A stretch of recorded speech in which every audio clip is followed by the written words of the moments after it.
નવા વર્ષને આવકારવા માટે સુરતનો યુવાધન હિલોરે ચઢ્યું હતું। કોરોનાના કારણે છેલ્લા 3 વર્ષથી 31ની ઉજવણી થતી જ નહોતી, જેને કારણે આ વર્ષે યુવાધને રાત્રે 12ના ટકોરે રસ્તા પર ઉતરી આવી નવા વર્ષને વધાવ્યો હતો। તો ચર્ચમાં પણ ખ્રિસ્તી બંધુઓ દ્વારા નવા વર્ષને લઈને ઉજવણી કરવામાં આવી છે। શહેરમાં નવા વર્ષ 2023ને વધાવવા યુવાધન હિલોરે ચઢ્યું હતું। સુરતીઓને આશાની સોનેરી સવાર સાથે રસ્તા પર ઝૂમી ઉઠી વર્ષ 2022ને અલવિદા કરી હતી।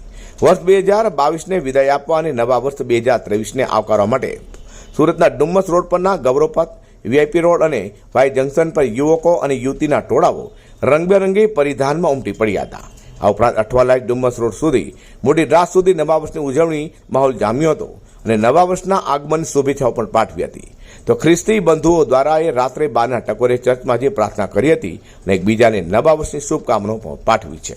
શહેરમાં નવા વર્ષની ઉજવણીનો માહોલ બરોબર જામ્યો હતો। ભારે ઉત્સાહ સાથે લોકો મન મૂકીને નવા વર્ષનું સ્વાગત કરી રહ્યા હતા। યુવા યુવતીઓ ગ્રુપ બનાવી આ પાર્ટીમાં જોડાયા હતા। ઉલ્લેખનીય છે કે કોરોનાને લઈને તહેવારોની ઉજવણી થઈ શકી નહોતી, પરંતુ હવે નિયંત્રણો હળવા થતાં મોટી સંખ્યામાં લોકો 31ની ઉજવણીમાં આયોજનમાં પહોંચ્યા હોય। ખાસ કરીને યુવાનોમાં ભારે ઉત્સાહ જોવા મળ્યો હતો। ડીજેના તાલે યુવાનો ઝૂમી રહ્યા છે અને નવા વર્ષનું સ્વાગત પણ કર્યું હતું। અઝર કુરેશી સાથે હર્ષદ સેઠા।